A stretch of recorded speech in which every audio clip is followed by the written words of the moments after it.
Hello guys, आज मैं आपको बताने वाला हूँ सेट डी के बारे में। पिछली वीडियो में मैंने आपको बताया था सेट ए का, तो इस वीडियो में मैं आपको बताने वाला हूँ सेट डी। तो चलिए वीडियो को शुरू करते हैं। हमारा यहाँ पर पहला क्वेश्चन बनता है गाइस, नील कमल और जलम मानद विग्रह करके समास का नाम लिखिए। तो गाइस इसका आंसर है नीला है जो कमल, यह है कर्मधारय समास, और जन्म से अंधा अव्ययीभाव समास। अगला क्वेश्चन है गाइस हमारा, व्यंजन संधि को उदाहरण सहित परिभाषित कीजिए। व्यंजन का सबल या व्यंजन से मेल होने पर जो परिवर्तन होता है उसे सबल संधि कहते हैं, यानी कि सॉरी मेरे ख्याल से व्यंजन संधि कहते हैं, जैसे महा प्लस आत्मा महात्मा। अगला गाइस हमारा, अनु उपसर्गों से एक एक नया शब्द बनाए। अनु से अनुसार, अप से अपशब्द, सोना से अपशब्द। अगला गाइस है हमारा क्वेश्चन, सोना घोड़ा पर्यायवाची शब्द लिखिए। गाइस हम लोग इसमें कह सकते हैं सोना कनक सवर्ण और घोड़ा अश्व घोटक। अगला क्वेश्चन है गाइस हमारा, लड़का क्योंकि उसका बाहर अविकाली और अविकाली शब्द बताने गाइस। लड़का उसका गाइस है ये विकारी शब्द, और क्योंकि बाहर है गाइस अविकारी। एंड अलंकार पहचान कर उत्तर पुस्तिका में लिखिए। काली घटा का घमंड घटा, इसमें गाइस ये है यमक अलंकार। हाय फूल भी कोमल बची, ये गाइस उपमा अलंकार। चौपाई छंद की परिभाषा उदाहरण सहित लिखिए। चौपाई एक सम मात्रक छंद है। इस छंद के प्रत्येक चरण में 16 मात्राएं होती है और अंत में जगन और तगन नहीं होते, जैसे जय हनुमान ज्ञान गुण सागर, जय कपीश लोक उजागर, रामदूत अतुलित बलिधामा, अंजनी पुत्र पवन सुत नामा। अगला क्वेश्चन बनता है गाइस हमारे ये निबंध नारी शिक्षा चंद्रयान 3 सफल प्रशिक्षण। आप लोगों को गाइस पता ही होगा कि 14 जुलाई 2023 को हमारे यहाँ भारत से एक चंद्रयान गया था, जिसका चंद्रयान 3 था। आदर्श विद्यार्थी, स्वच्छ भारत और वृक्षारोपण की आवश्यकता। तो गाइस ये तो निबंध है। अगले आपको ये पत्र या फिर एप्लीकेशन करनी है। तो गाइस मेरा ये अगला क्वेश्चन बनता है, सूतो व्याधि हमको ले आए, यहाँ व्याधि का क्या अर्थ है। गाइस इसका व्याधि का अर्थ है रोग। अयमंड खांड ने उपमय में अयमय का क्या अर्थ है। इसका है गाइस लोहे से बना हुआ। कवि ने भावहीन मन को क्या कहा है, रीति गागर। अगला गाइस क्वेश्चन हमारा, निधाग का क्या अर्थ है।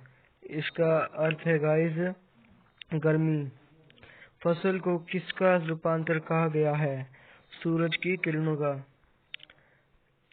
चला जाता है भटकता हुआ एक अनहद में, यहाँ अनहद का क्या अर्थ है। इसका है गाइस सीमाहीन। यह हमारा गद्यांश है।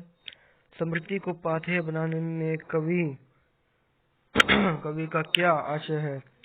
तो गाइस इसका आंसर है, कवि ने समय को इस जीवन रूपी पथ का राहगीर बताया है, और इस राहगीर के लिए पाथेय अर्थात संबल है उनकी पत्नी की यादें। कई बार जब मनुष्य दुखी होता है तो सुखी जीवन की स्मृतियां ही उसके लिए सहारा बन जाती हैं। आज कवि अपनी प्रिया की उन यादों का सहारा लेकर अपने जीवन के रास्ते की थकान दूर करता है। स्मृति को पाथेय बनाने से कवि का आशय जीवन के उन सुनहरे पलों की सुखद यादों से है जो उसने पत्नी के साथ संजोई थी। अब यही यादें उसके जीवन पथ के लिए सहारा बनी है। तो गाइस ये हमारा क्वेश्चन था। अगला क्वेश्चन है हमारा गाइस, सूरदास के पदों के आधार पर गोपियों का योग साधन के प्रति दृष्टिकोण स्पष्ट कीजिए। ये गाइस सेट ए, बी और डी, ये गाइस ये तीनों सेटों में आ चुका है। यानी कि अगर ये तीनों सेटों में आ चुका है तो ये गाइस पक्का 2024 के बोर्ड एग्जाम में भी आएगा। इसका आंसर मैं आपको बता सकता हूँ, वो है ये गोपियों के अनुसार योग साधना एक कड़वी ककड़ी के समान है जिसे निगला नहीं जा सकता। वे इसे एक ऐसी बीमारी मानती हैं जिसके बारे में न देखा, न सुना और न ही भोगा जाए। वे योग की शिक्षा ऐसे लोगों को देने की बात कहती हैं जिनका मन विचलित या अस्थिर हो।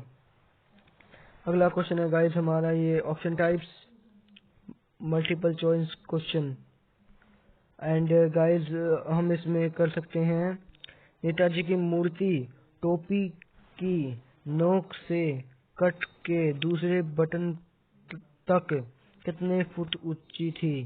तो गाइस इसका आंसर है 2 फुट। बाल गोविंद भगत की संगीत साधना का चरम उत्कर्ष कब देखा गया? इसका आंसर गाइस बेटे की मृत्यु पर।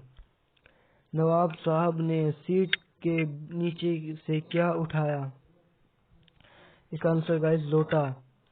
सबसे बड़ी बहन की शादी के समय मन्नू भंडारी कितने वर्ष की थी? 7 वर्ष।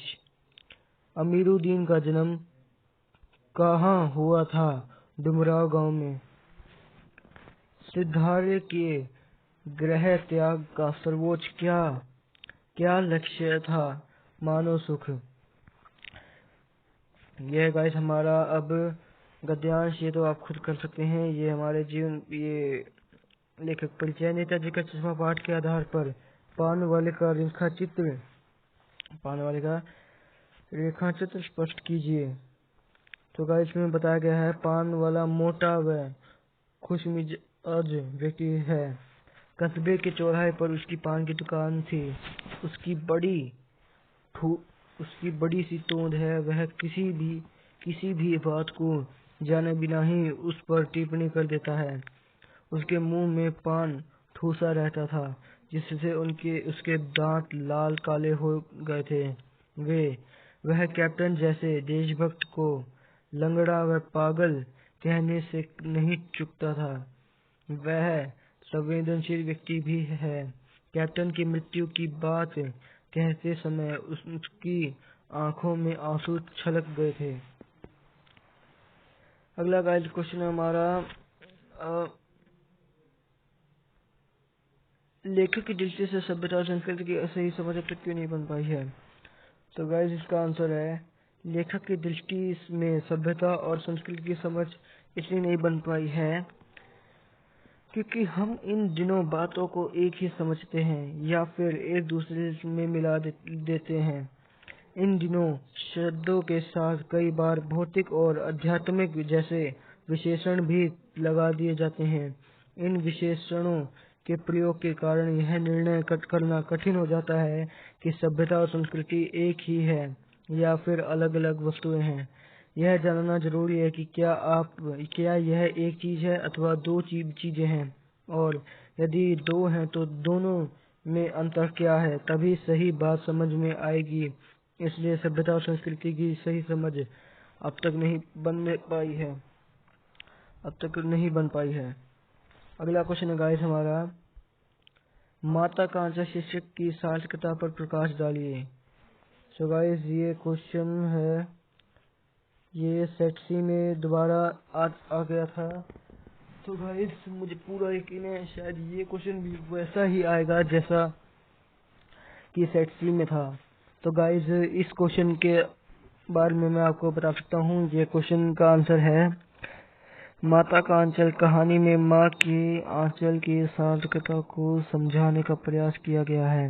बालक भोलानाथ का अधिक जुड़ाव पिता के साथ दिखाया गया है, परंतु जब वह सांप को देखकर डर जाता है तब वह पिता की अपेक्षा माता की गोद में छुपकर ही शांति व सुरक्षा का अनुभव करता है।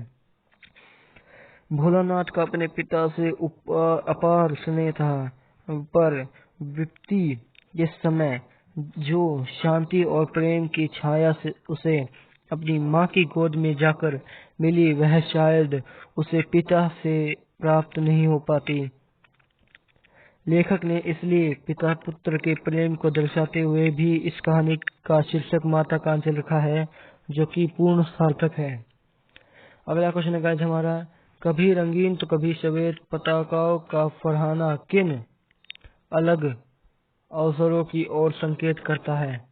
तो गाइस इसका आंसर है गंतोक एक पर्वतीय स्थल है, इसलिए यहाँ का जीवन बहुत कठिन है। यहाँ के लिए अपनी दैनिक आवश्यकताओं को पूरा करने के लिए खूब मेहनत करते हैं। स्त्रियां बच्चों को अपनी पीठ पर लाद कर अब काम करती हैं। स्कूल जाने वाले विद्यार्थी स्कूल से आने के बाद अपने माता पिता के कामों में हाथ बटाते हैं, इसलिए गंतोक को मेहनत कश बादशाहों का शहर कहा गया।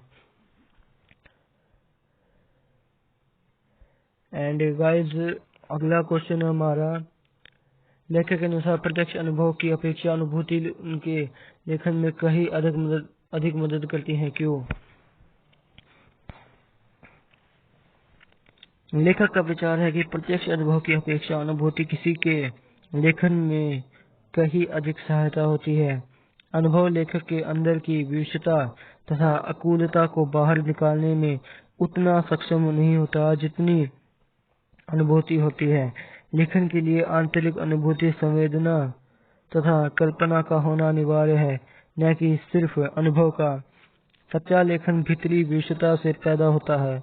जब एक रचनाकार का हृदय किसी अनुभव के कारण पूरी तरह संवेदित नहीं होता, तब तक वह कुछ लिख नहीं पाता। इसलिए प्रत्यक्ष अनुभव की अपेक्षा अनुभूति उनके लेखन में कहीं अधिक मदद करती है।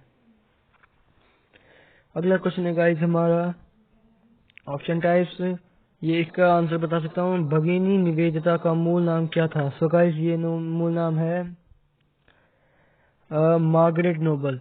राष्ट्रीयता के विकास के लिए अनिवार्य क्या है? उपयुक्त सभी। मदन मोहन मालवीय जी विश्वविद्यालय के कुलपति कब तक रहे? 1919 से 1939 तक। सच्चा मित्र हमें सदा किससे बचाता है? बुरे कर्मों से। वानप्रस्थ होने से पूर्व ऋषि राजवल्य ने अपनी पत्नी से क्या कहा? इससे उनका क्या भाव प्रकट होता है? एंड इसका गाइस आंसर है याज्ञवल्क्य ऋषि की पत्नी मैत्रेयी महान विदुषी थी। जब ऋषि ने वानप्रस्थ होने का विचार किया तो अपनी पत्नी से मंत्रणा की और कहा कि तुम आज्ञा दो तो मैं वानप्रस्थ होने का विचार रखता हूँ। इससे उनका अपनी पत्नी के प्रति आदर भाव प्रकट होता है और साथ ही नारी के प्रति सम्मान झलकता है। सो गाइस, ये थे मेरे सारे पीडीएफ्स एंड आई होप, मैं आशा करता हूँ कि आपको ये सारे पीडीएफ समझ में आ गए होंगे। मैंने इसका हर एक क्वेश्चन समझाया है एंड मैं विदा लेता हूँ, क्योंकि आपका पास होने का पेपर ये सेट A, B, C और D इन्हीं में से आएगा। Thank you.